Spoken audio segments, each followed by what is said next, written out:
No one else there. Meghan makes staff announce her in a room as the Duchess of Sussex. I kid you not. And she What? pauses mid-interview. At 7:42 a.m. on the 29th of November, 2025, the Royal Communications Office released a statement so sharp, so uncharacteristically direct, it left even seasoned palace correspondents stunned. The opening sentence alone set the tone for what would quickly become one of the most consequential, tension-filled confrontations in modern royal history. Every word was precise, every line loaded with implication. Since the Sussex departure in 2020, the rules were clear. No individual who had disengaged from royal duty could re-enter the household if driven by personal ambition, commercial interests, or reputational rehabilitation. Meghan Markle was never mentioned by name, but every journalist, palace correspondent, and political advisor knew exactly who the message targeted. The silence around her name only sharpened the impact. The timing of the statement was deliberate. Less than 48 hours earlier, senior palace staff had confirmed that Meghan had sent a long, emotionally charged letter to Catherine, Princess of Wales, pitched as an apology, framed as a plea, and styled as a mother's hope for family unity. The letter was a dramatic gesture, but the palace had been ready. For nearly 3 weeks, Princess Anne and King Charles III had quietly orchestrated a sweeping plan to block any possibility of Meghan reclaiming her royal status. The letter, delivered via hand-carried diplomatic pouch on November 25th, was addressed solely to Catherine, yet it rapidly circulated among senior royals. Meghan expressed regret for past misunderstandings, admitted to youthful rashness, and outwardly emphasized a desire for atonement and restored family ties. On the surface, it read soft, emotional, and maternal, but buried between the lines were unmistakable signals of a calculated strategic campaign. In a meeting convened shortly afterward, Anne highlighted phrases like, "It is essential that my children reclaim their rightful identity. Hollywood does not offer the stability we imagined. My public voice has been misinterpreted due to lack of royal context." These were not simple apologies. They were coded arguments for reinstatement. At precisely 6 a.m. on November 26th, Princess Anne convened an off-calendar gathering at Clarence House. Only King Charles, the Lord Chamberlain, 2 constitutional advisors, and the private secretaries of Anne and William attended. Later dubbed the Frost Council by insiders, this meeting marked the moment Anne formally activated her authority as guardian of royal continuity, a position traditionally dormant but revived under the Councillors of State Act 2022. Her assessment was blunt and unwavering. The monarchy could not survive a second infiltration of disloyalty. The damage of 2020 must never repeat. She laid out 3 precise findings from the Palace Intelligence Review. Meghan's Hollywood network had crumbled, with failed productions, severed contracts, and declining public favour. Financial constraints tightened any chance of a royal rebrand, leaving only a public sympathy angle through Catherine's illness, a perfect, calculated stage for a compassion-driven comeback. Anne's conclusion stunned even Charles. This is not repentance, it is repositioning. King Charles, often seen as the more conciliatory voice, remained silent, but when he spoke, his tone carried the weight of iron. By 2 a.m., he ordered a comprehensive review of loopholes in the Royal Household Membership Charter, reaffirming that only active, loyal, UK-based royals could hold state functions. Legal reinforcements blocked disgraced members from misusing historic titles and prohibited Sussex children from royal security unless they permanently resided in Britain under palace supervision. Every potential path for Meghan's return was effectively eliminated. According to a senior aide,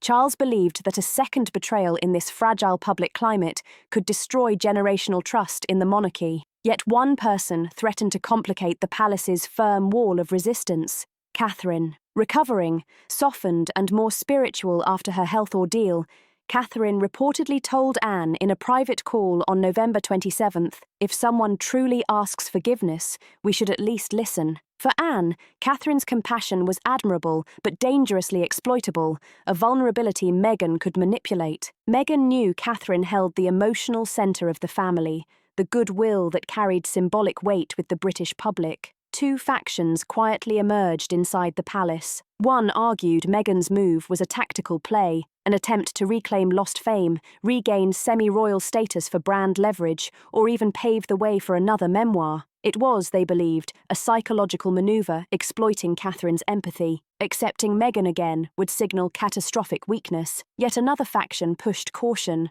arguing that forgiveness could bolster the Crown's integrity. Meghan's plea deserved evaluation, but even Catherine's supporters admitted full reinstatement would be impossible and potentially dangerous. By November 28th, the palace reached one of its most decisive points in years. Charles authorised Anne to prepare the public-facing directive that would permanently close the gates. The result? The explosive 7:42 a.m. statement, the sharpest royal message since Andrew's patronages were stripped in 2022. It was not just a rejection, it was exposure, a declaration that the Crown had identified the motive, the pattern, and the threat. For the first time in 5 years, the Windsors moved as one, except Catherine, whose quiet hope for reconciliation was becoming a fault line with the power to shape the saga ahead. The full contents of Meghan Markle's handwritten letter remain officially sealed. Insiders within the Sandringham security circle confirmed it was professionally ghostwritten, intended as a test balloon to gauge public favour via Catherine. Among its most controversial lines were 3 emotionally loaded appeals. Perhaps I mistook my strength for rebellion. Perhaps I confused independence with disrespect.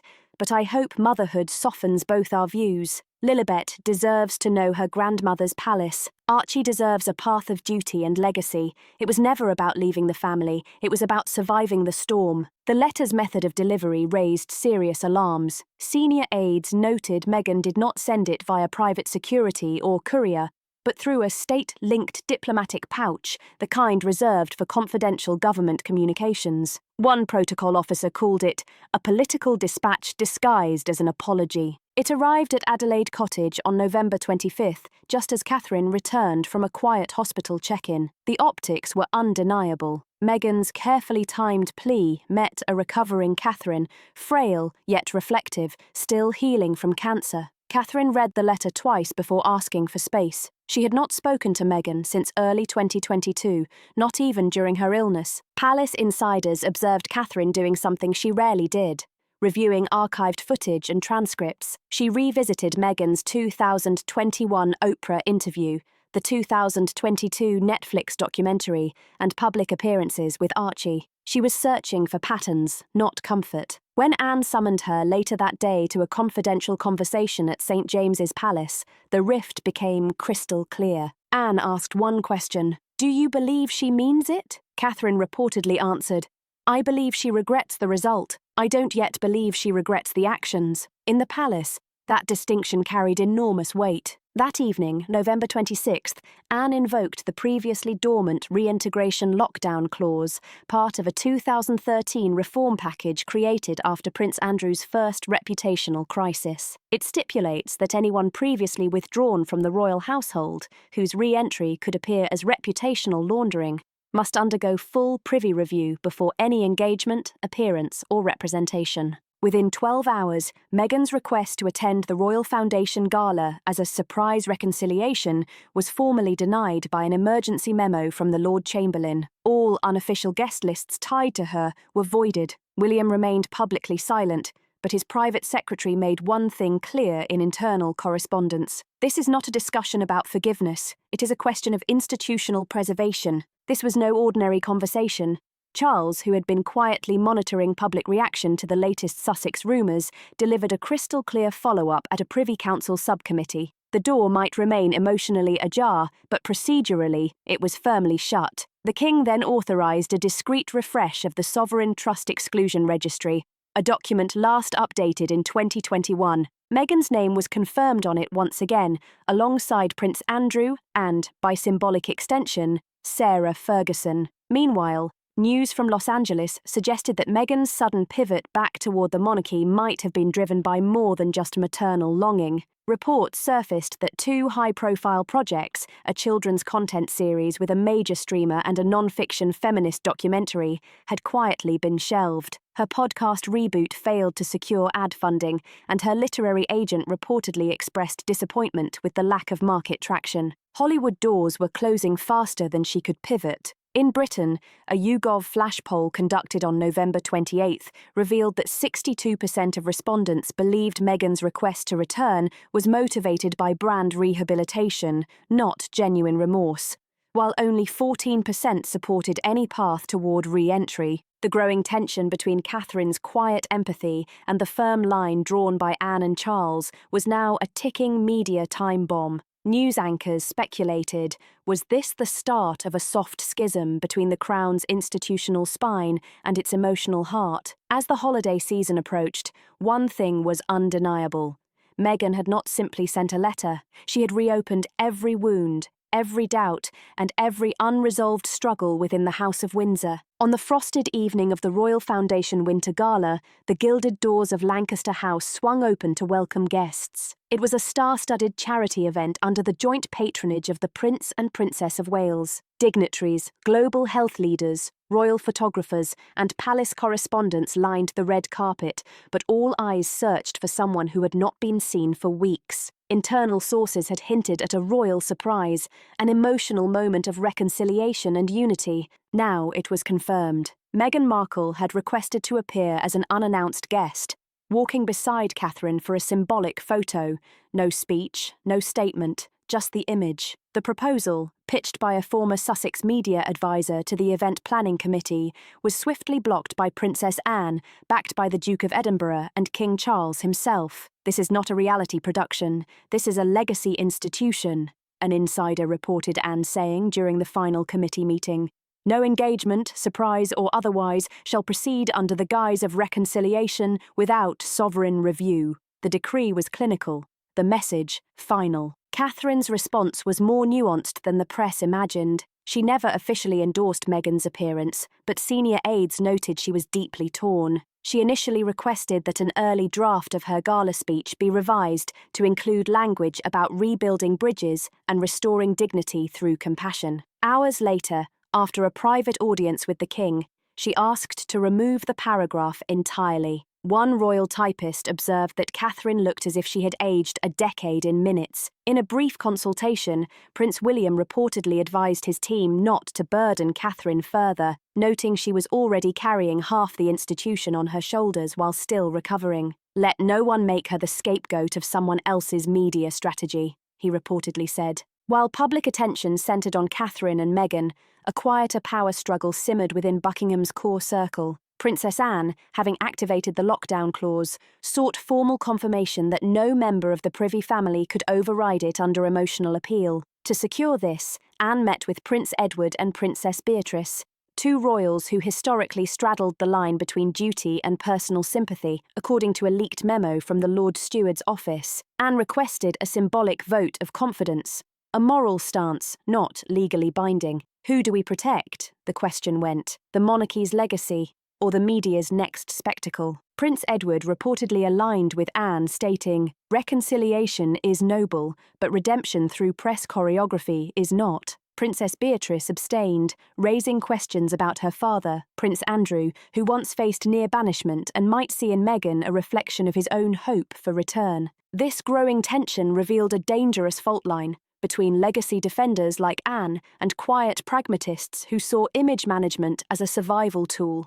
Publicly, the story was about remorse and motherhood, but leaked communications between Meghan's publicist and a European image agency told another story. Emails, obtained by a UK tabloid and later authenticated, outlined a contingency plan titled Re-Emergence, the Iconic Rebirth Arc. One thread, dated November 10th, discussed coordinating a moment of silent solidarity with Catherine during the gala, monetizing the return narrative through a book deal titled From Exile to Grace and exploring legal options to reclaim HRH status. If media framing supported public sentiment, the implications were severe. King Charles, shown a summary of these emails, immediately contacted Princess Anne and Lord Alderton. Within hours, Order 17B was reactivated, a rare sovereign directive allowing immediate nullification of any pending or symbolic engagement by non-working royals deemed reputationally hazardous. The morning after the gala, Princess Anne issued a public statement,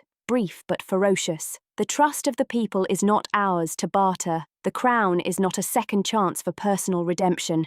It is a service. It is a sacrifice. For those who seek only the spotlight, the gates remain closed. The statement underscored Anne's role as more than the monarch's sister. She had become the monarchy's firewall, an iron-willed steward unafraid to call out what others might excuse. Catherine, meanwhile, faced quieter, more painful fallout. Though she did not speak publicly, palace insiders confirmed she spent the night walking alone in the East Gardens with her security detail, murmuring only one line, "She knows how to make you remember her." That's always been her power. Catherine may have forgiven, but the monarchy had not. In the tension between personal healing and public safeguarding, the real cost of Meghan's attempted return was already being counted, barely 24 hours after Anne's public rebuke. Meanwhile, Buckingham Palace's Royal Legal Office quietly issued a memorandum titled Royal Asset Shielding Protocol Addendum B, Sussex Reclassification. Intended for internal circulation only, its core points were leaked by midday. The directive made it clear all symbolic access, communication privileges, and honorary royal identifiers associated with the Sussex designation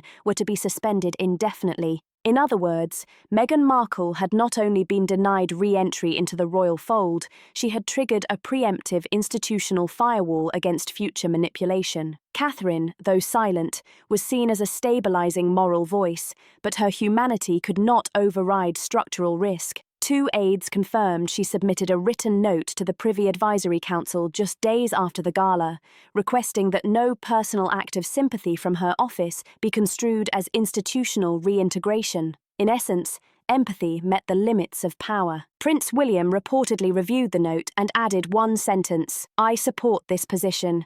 Our children must inherit something clean." Public focus swirled around Catherine's restraint, but it was Princess Anne and King Charles who now moved with institutional precision. Sources from the Crown Records Department reported that a confidential summit had been held at Windsor Castle. Present were Princess Anne as Chancellor of Royal Operations, King Charles III as Sovereign Executor, Sir Alan Wesley, Director of Royal Trusts, and Lady Eleanor Hartwood, Crown Media Governance Advisor. The summit concluded with the activation of a structural package nicknamed internally the Inheritance Wall. Its purpose, to ensure that no former royal or affiliate with revoked standing could claim, commercially exploit, or reference past royal titles for personal gain, permanently protecting the Crown's integrity. Exploit relationships with working royals for media redemption arcs. Use charitable foundations with implicit royal branding to regain influence. This went far beyond the Sussex. It applied equally to Prince Andrew, Sarah Ferguson,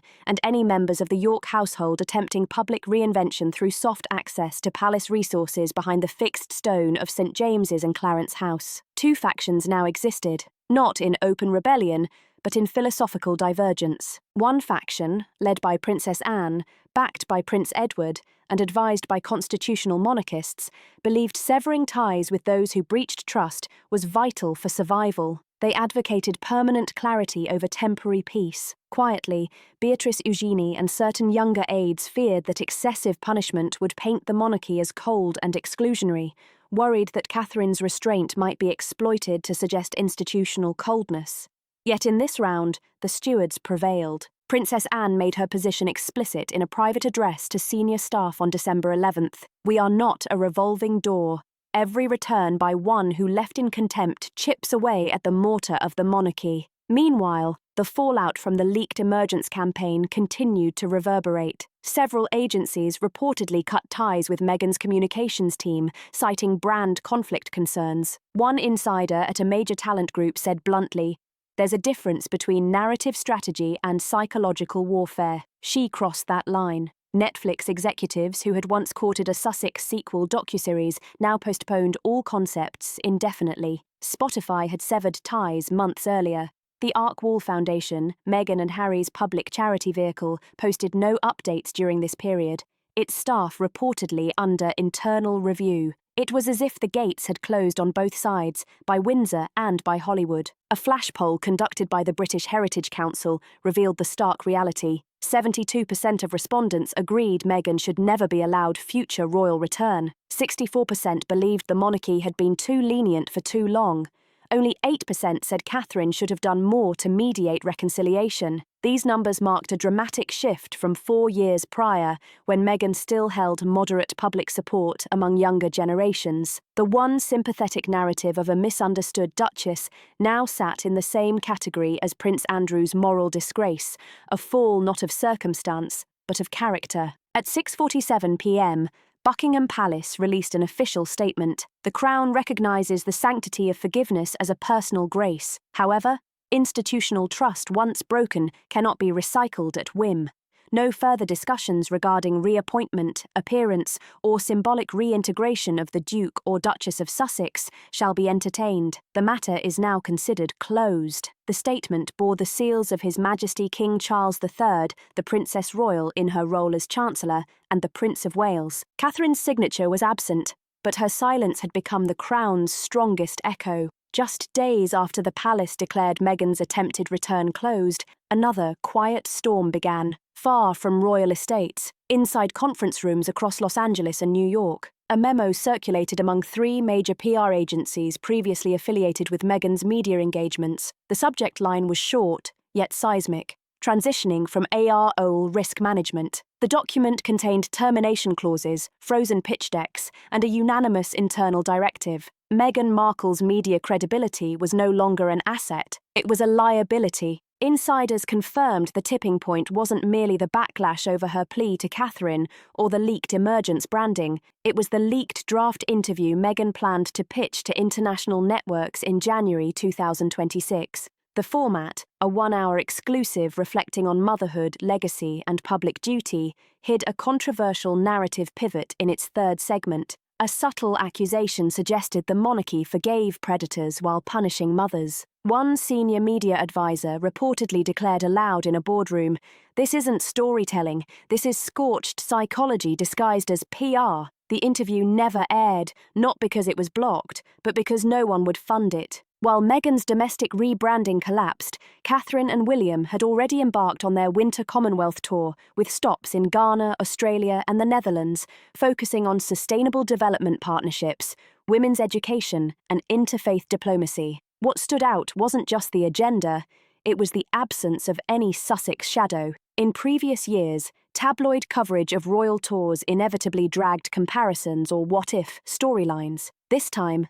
there were none. European newspapers ran headlines like, "The Prince and Princess deliver stability where Britain cannot. Catherine's composure is the monarchy's greatest currency." A new era had begun, finally free from scandal. At a speech in Sydney, Prince William briefly remarked, "Sometimes the strength of a family lies in its ability not to look back, but to walk forward, even when it's easier not to." The message was unmistakable. Back in the UK, Princess Anne executed a move that stunned even senior historians. The Royal Kinship Registry, a symbolic and ceremonial document chronicling living connections of royal lineage and titles, was officially sealed and restructured. The Sussex designation would remain historically noted, but permanently inactive. No children of Prince Harry and Meghan Markle would inherit honorary appointments or ceremonial expectations. No future royal project could be named or sponsored under the Sussex name. Symbolically, the act carried immense cultural weight and underscored permanence. A short internal statement to Windsor staff read,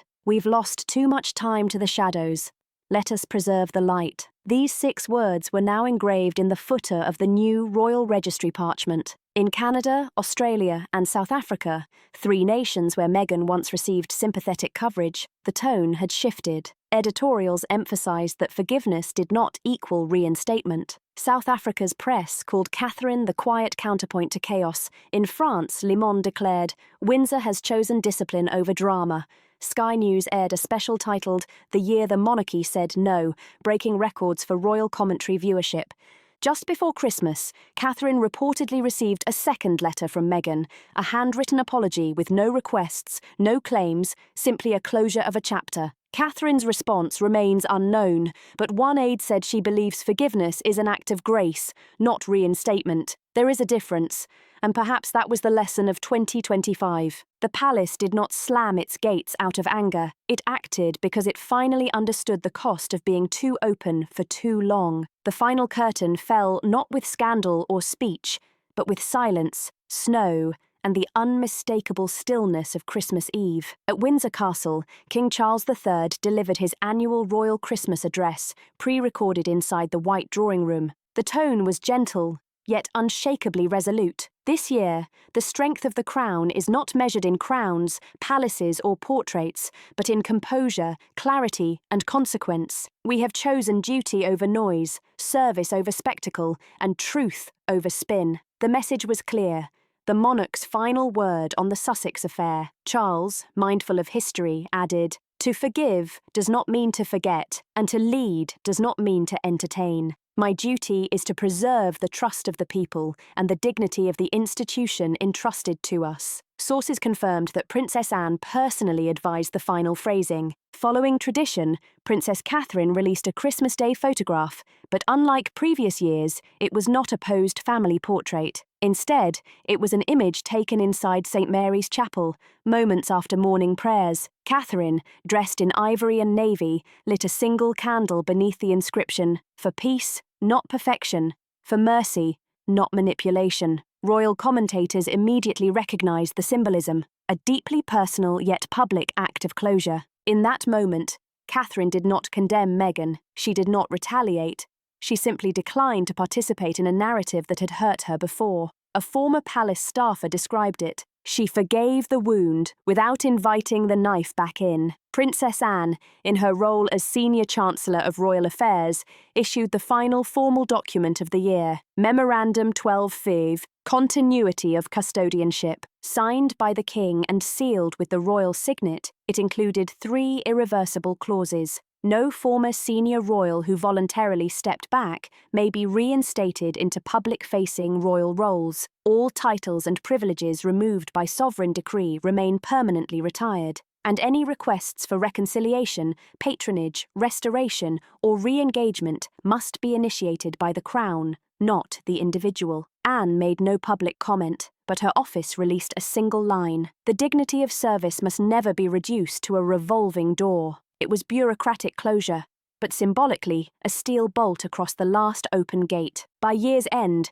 opinion polls across the UK revealed a stark shift. 74% believed the monarchy handled the Meghan matter appropriately, 81% viewed Catherine as the most respected royal figure of 2025, and support for Meghan's public return to any royal event fell below 18%, the lowest on record. Social media, once a battlefield of divided loyalties, had settled into near consensus. Previously, sympathetic voices admitted what the palace long knew. Meghan's campaign was never about healing the crown. It was about rebranding her crown. In the final days of 2025, as Windsor's lights glowed golden against frost, royal courtiers whispered a simple truth that needed no press release. The storm had passed, not because it faded on its own, but because the monarchy stood firm and drew the line. Charles decreed, William enforced the boundary, and Catherine, once the wounded party, became the guardian of grace. Meghan's letters, media gambits, and emotional appeals were met not with rage or revenge.